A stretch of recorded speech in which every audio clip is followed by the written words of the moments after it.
देश देखे कि कांग्रेस पार्टी कितनी झूठी पार्टी है, कितनी कायर पार्टी है और कितने झूठे प्रवक्ता भेजती है।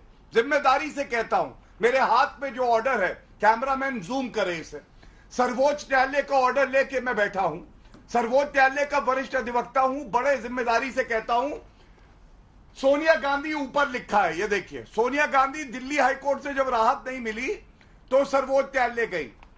12 फरवरी 2016 सर्वोच्च न्यायालय ने क्या कहा 420 के मामले में? सर्वोच्च न्यायालय ने कहा, in rejecting the prayer for quashing the proceedings against the petitioners is concerned we find no justification in interfering therewith. मतलब प्रथम दृष्टया केस है, हम निरस्त नहीं करेंगे। ये दिल्ली हाईकोर्ट भी कह चुका था। अब आप मुझे बताइए झूठ कौन बोल रहा है? झूठ ये बोल रहे हैं।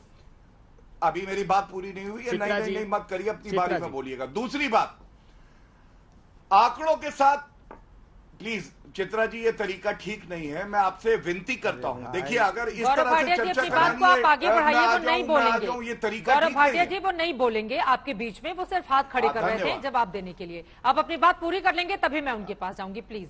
ठीक है, ओके, धन्यवाद। अब मैं दो बातों पे आंकड़े दे के बताता हूं। जब संसद के पटल पर महंगाई पे चर्चा चली और निर्मला सीतारमण जी ने तथ्यों और आंकड़ों के साथ उत्तर दिया, तो वहां से कौन रण छोड़ के भागा? भगोड़ा कौन? कांग्रेस पार्टी। क्या ये सत्य नहीं है? आज तक दिखा चुका है। दूसरी बात, ये आंकड़े हैं। इन्होंने कहा महंगाई दर बहुत ज्यादा है। जब इनकी सरकार थी 28 महीने में 22 महीने 9% से ज्यादा महंगाई दर थी, जो हमारे समय में औसतन 3.5 से 4% रही। कोविड की महामारी में भी अब 7% है। 10% से ज्यादा 9 बार महंगाई दर हुई। इन्होंने खाने की वस्तुओं की बात करी। 2011-12 और 2012-13 में इनकी सरकार में 12.34% थी महंगाई दर। ठीक है। हमारे समय में 2019 में 7%। सीपीआई की बात करी, इनके समय में 10.5%।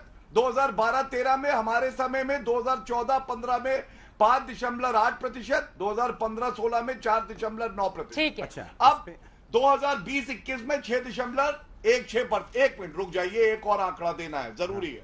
अभी कितनी है? इन्होंने कहा अनएम्प्लॉयमेंट की बात करी। अभी मैं अनएम्प्लॉयमेंट पे भी बता दूं आपको, मालूम है सबसे ज्यादा बेरोजगारी दर बड़े प्रदेशों में कहां है? राजस्थान में है। राजस्थान में, पढ़ लो। राजस्थान में बेरोजगारी दर है 19%। अच्छा। झारखंड में है 14%। अच्छा। और उत्तर प्रदेश में 3.3%, गुजरात में 2.2% और मध्य प्रदेश में 2%। ठीक है गौरव भाटिया जी, अब मैं ठीक करूंगा है। राज्यों के हिसाब से महंगाई की चर्चा नहीं करते हुए कहीं पर भी गौरव भाटिया जी, एक सेकंड सर, देखिए महंगाई के मुद्दे पर गौरव भाटिया जी, आप मेरी बात तो सुनिए। आपको अंदाजा है लौकी 60 रुपए किलो, गोभी 100 रुपए किलो, आलू 30 रुपए किलो। आम आदमी अगर जा रहा है सब्जी खरीदने, उसका क्या हाल हो रहा है? तेल लेने के लिए जा रहे हैं, डीजल और पेट्रोल क्या हाल हो रहा है उसका? बहुत सारे ऐसे मुद्दे हैं। ठीक है, मैं एक बार अभय दुबे जी से, क्योंकि ईडी के मसले को लेकर, ईडी को लेकर जो सवाल आपने खड़े किए हैं, एक बार उस पर मैं जवाब ले लेती हूँ गौरव भाटिया जी। नहीं चित्रा जी, देखिए मेरी बात पूरी हो जाए, आप उन तक जाइए। मैंने 2 मिनट से ज्यादा का समय नहीं लिया, मेरी बात पूरी भी नहीं हुई है। 4 मिनट बाद आप आई थी जिसमें उन्होंने टोका था। मैंने 3 मेहमानों से केवल 1 बातें मिनट का समय मांग रहा हूं, ठीक है, अनइंटरप्टेड। चलिए आप अपनी बात मत दीजिएगा, ठीक है, आपकी ओके मर्जी। सर, ठीक है, बोल लीजिए आप, बोलिए। धन्यवाद। आप धन्यवाद। अब देखिए, मैं एक और बात बता दूं, सपा यहां बोल रही थी, कम से कम ये तो मान लिया कि जनता के पैसे से 80 करोड़ भारतीयों को राशन 2 साल दिया है।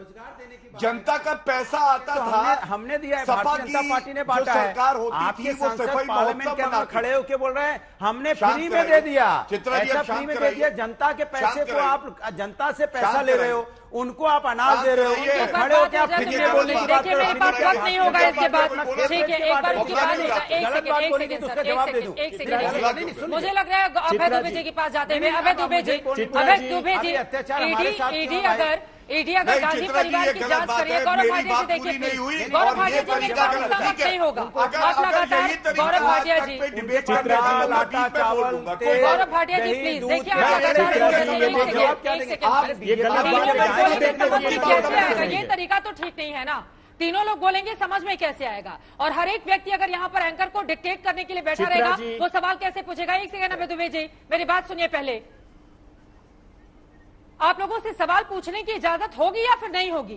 सवाल तो बड़ा है ना। गौरव भाटिया जी, आपने अपनी बात पूरी कर ली, आपने आरोप लगाए हैं। अभय दुबे से मैं जवाब ले लेती हूँ। अभय दुबे जी, सीधा सा सवाल है। मैं अपनी बात पूरी करना चाहता हूँ। सर, बहुत देर तक आप अपनी 1 मिनट आप बहुत देर से बोल रहे हैं गौरव भाटिया जी, आप बहुत देर से 5 मिनट से ज्यादा हो गया है गौरव भाटिया जी, 5 मिनट से ज्यादा का वक्त हो गया है गौरव भाटिया जी।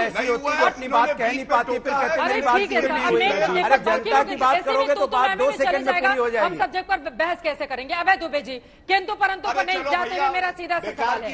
अभय दुबे जी, अगर ईडी पे बैठो और निकल जाओ, अगर ईडी देखो क्या बोल रहे हैं, क्या देखो अपना पीछे से कमेंट्री क्या बीजेपी कर रही, सुन लो। चुनाव हारे हो अभी, बीजेपी की कमेंट्री सुनो। अरे भैया, ये महंगाई पे बात हो रही, चावल क्या भाव बता दो, आटा क्या भाव बता दो, आलू क्या भाव बता दो, सरसों का तेल क्या भाव बता दो, ये भी नहीं मालूम होगा। दूध क्या भाव बिक रहा है, दही क्या भाव बिक रहा है, मालूम नहीं होगा। एसी कमरे में बैठे रहते तो पता कहाँ चलेगा? निकल के देखो कितनी महंगाई है तो पता चलेगा ना। आपको ये पता है नहीं कि आटा चावल दाल महंगा कितना हो गया? आम आदमी की कमर टूट गई, बेचारा घर से बेचारा उसका जीना मुश्किल हो गया, उसमें चर्चा नहीं करना चाहते। तो ये समाजवादी पार्टी तो फलानी पार्टी, अरे आपका जवाब नहीं होता तो बोला मेरे पास जवाब नहीं है। और आपने 80 करोड़ लोगों को बोला कि हमने फ्री में अनाज दिया है, इसके मतलब 80 करोड़ लोग आज यहाँ पे भूख के कगार पे खड़े हैं, भुखमरी के कगार पे। आपने कहा हिंदुस्तान के 80 करोड़ लोगों को आप कहते हैं इकोनॉमी होगी, विश्व गुरु बनेंगे। आज क्या हालत हो गई? इसका जवाब आपके पास होता नहीं है। लड़के आए थे, साइकिल पंचर हुई कि नहीं हुई? पेट्रोलियम प्रोडक्ट पर कर लगा, नहीं बताइए आप की जनता की जेब से 2017 में आप दोनों तो साथ आ गए। 2022